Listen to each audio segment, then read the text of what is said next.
হয়ে গেল মালা হয়ে গেল মালা হয়ে গেল মালা হয়ে গেল মালা আকাশ বাতাস থাকুক আর কুসুম পাখি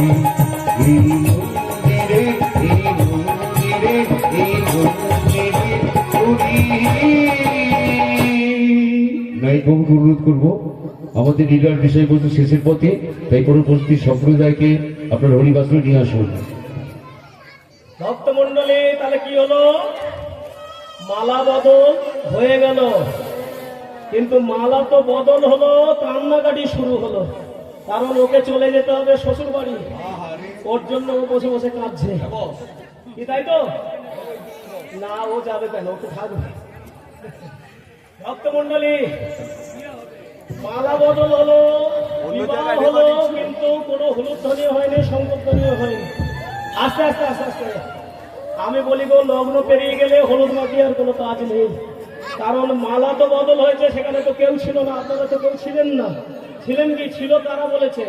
আকাশ ছিল, বাতাস ছিল, পশু পাখি ছিল, আর মন্দিরের হরি ছিল, সাক্ষী ছিল এই কজন, আর কেউ নেই।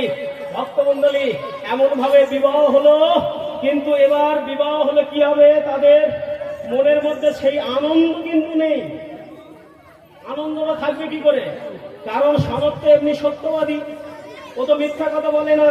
কিন্তু হেমপ্রভা তো জোর করে বিবাহ করে নিয়েছে তার পিতার পাপ থেকে মুক্ত করবার জন্য।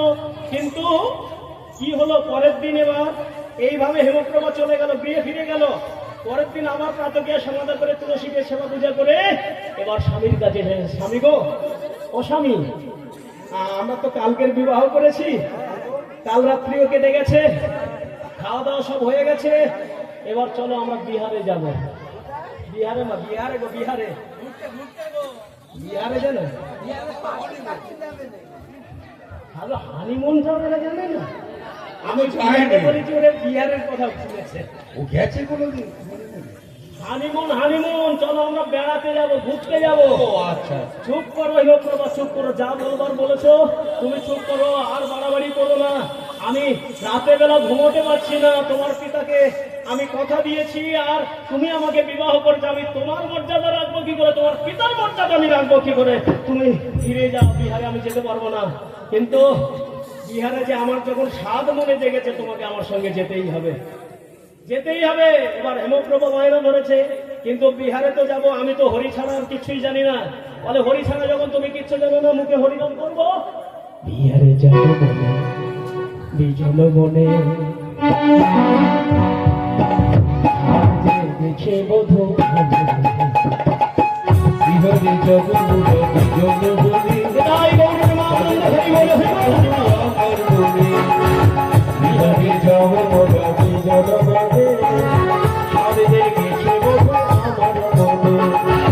বিহারে যাব বিজল বনে, সাজে গেছে বধূ আমার মনে।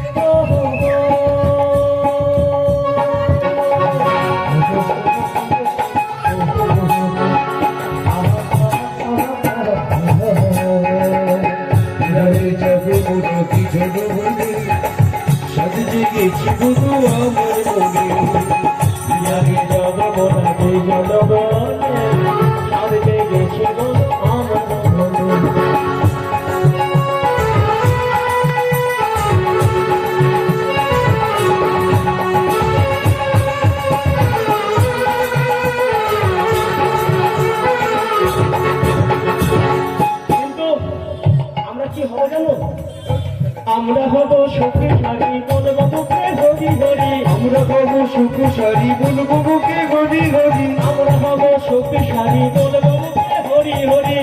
হব সুখসারী বলবো বুকে হরি হরি, মন সমর্পিব হরি চরণে, মন সমর্পিত হরির চরণে, আর মন সমর্পিব হরি চরণে, মন সমর্পিত হরির চরণে। সাধুতে দেশে আমার হলো বিহারে যাব মোরা বিজন গুণী, সাজিতে গেছি দুটো আমার মনে। বিহারে যাব মোরা বিজন গুণী, সাজিতে গেছি দুটো আমার মনে। বিহারে যাব না দুজন আমি দেখেছি বড় আমার মনে। তাই সাজিতে গেছি দুটো আমার মনে। বিহারে যাব মোরা বিজন গুণী, সাজিতে গেছি দুটো আমার মনে।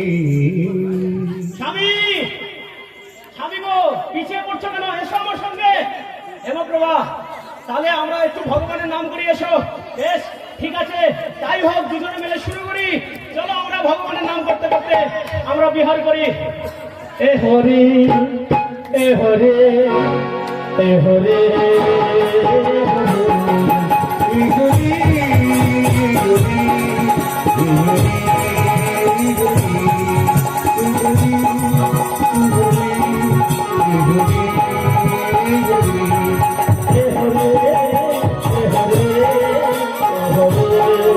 এ হরে।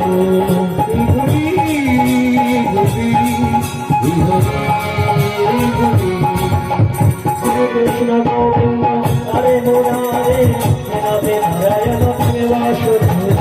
শ্রীকৃষ্ণ গোবিন্দ হরি মুরারি, নারায়ণ বাসুদেব। কৃষ্ণ গোবিন্দ হরে মুরারে, রাধে নারায়ণ প্রেম বাসুদেব। শ্রীকৃষ্ণ গোবিন্দ হরি মুরারি, নারায়ণ বাসুদেব। হে হরে, হে হরে, হে হরে, হে হরে। হরি হরি হরি হরি তাই বলবে মানবে হরিব।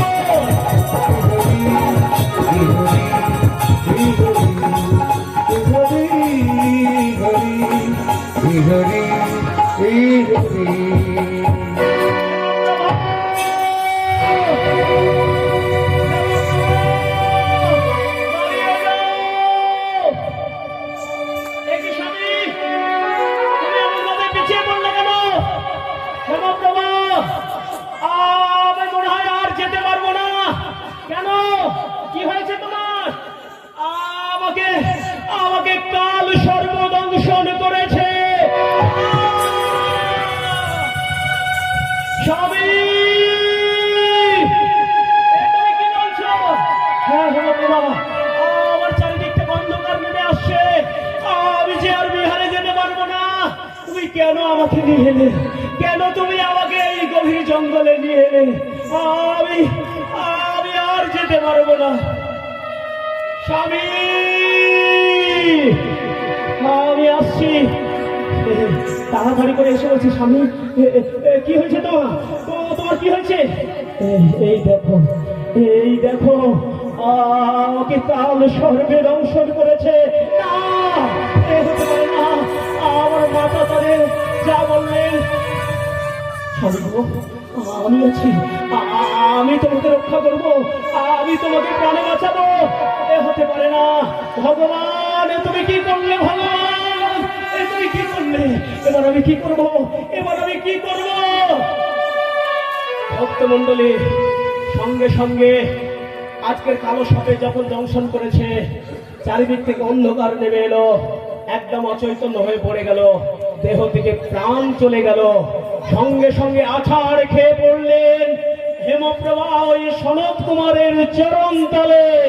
চারণা, তুমি কথা বলো, জীবনে অন্ত তুমি কথা বলো, আমার স্বামী।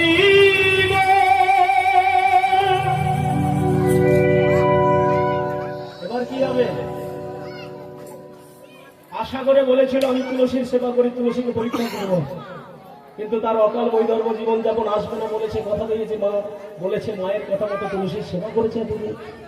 তাহলে কি হলো? ভগবান পরীক্ষায় ফেলে দিলেন। কাল সর্বে দংশন করে ভক্তমণ্ডলী আজকে শরৎ কুমারের প্রাণটা চলে গেল। কিন্তু এবার কি হবে? চরণতলে, স্বামীর চরণতলে অজর নয়নে কাঁদছে, আর বুঝিবে দয়া তোমার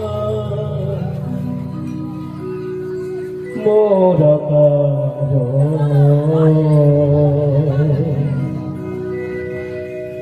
বিধাতাকে লেখে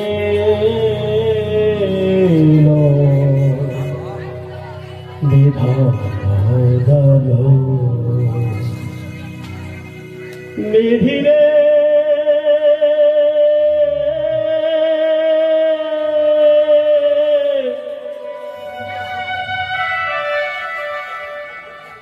ও বিধিরে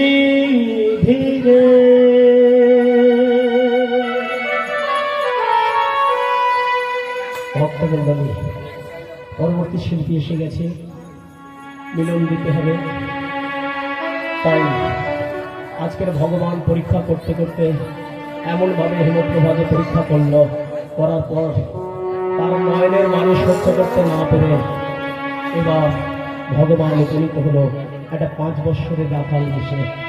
এসে জঙ্গল থেকে কিছু পাতা ছেড়ে নিয়ে হাতে ঘর্ষণ করে ভক্তমণ্ডলী লতা পাতা রসানি বদলতে দিল, লতা পাতা রসানি বদলতে দিল, লতা পাতা রসানি বদলতে দিল, লতা পাতা রসানি বদলতে দিল, ভাঙি শোনত কুমার জাগিয়া উঠিল, ভাঙি শরৎ কুমার জাগিয়া উঠিল, ভাঙি শোনত কুমার জাগিয়া উঠিল, ভাঙি শরৎ কুমার জাগিয়া উঠিল, হেমপ্রভা জাগালে কেন, হেমপ্রভা জাগলে কেন, হেমপ্রভা জাগালে কেন, হেমপ্রভা জাগলে আমি কেন, ঘুমিয়েছিলাম ব্যস্ত ছিলাম, হেমপ্রভা জাগালে কেন, ঘুমিয়েছিলাম ব্যস্ত আমি ছিলাম, ঘুমিয়েছিলাম ব্যস্ত ছিলাম, হেমপ্রভা জাগলে কেন, আমি ঘুমিয়েছিলাম ব্যস্ত ছিলাম, হেমপ্রভা জাগলে কেন, আমি ঘুমিয়েছিলাম ব্যস্ত ছিলাম, হেমপ্রভা জাগলে কেন,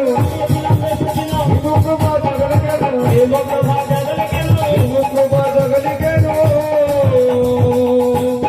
যখন বদলে দিল হেমপ্রভা, ভক্তমণ্ডলী শরৎ কুমারের বদলে যখন ওই ছোট্ট বালকটা রস এনে দিয়ে দিল, শরৎ কুমারের ঘুমটা ভেঙে গেল।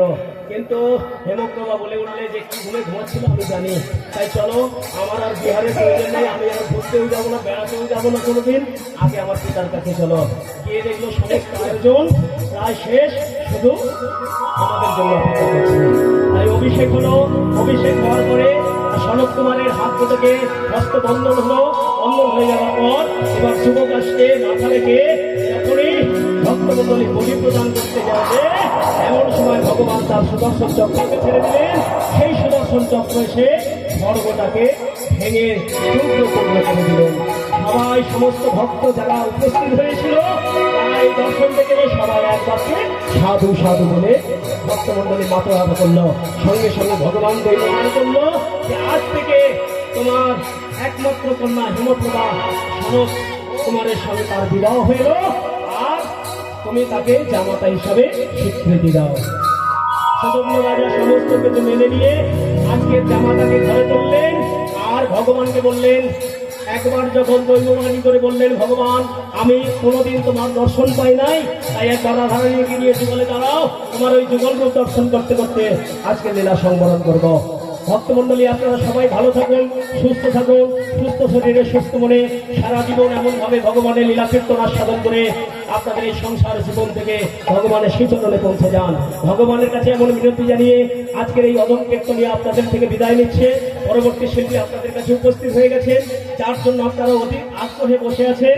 ভক্তমণ্ডলী সবার শ্রদ্ধেয়, ভক্তমণ্ডলী সবার মাননীয় কীর্তন শিল্পী নিমাই চাঁদ ধারা, তাই তো পরবর্তী শিল্পী যিনি আসছেন, তাই তার কীর্তন অবশ্যই আপনারা শুনুন, আস্বাদন করুন।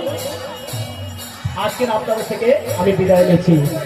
আজ ভক্ত আর ভগবানের মিলন হইল হরি ভগবানের মিলন হইল আর চার বদনে সবাই মিলে হরি হরি বলো সর্বজনে সবাই মিলে হরি হরি বলো আর উঠেছে আনন্দে দল বলো হরি হরে উঠেছি আনন্দের দোল বলো হরি হরি আমার প্রেমানন্দে সবাই মিলে বলুন হরি হরি গাই গৌর হরি হরি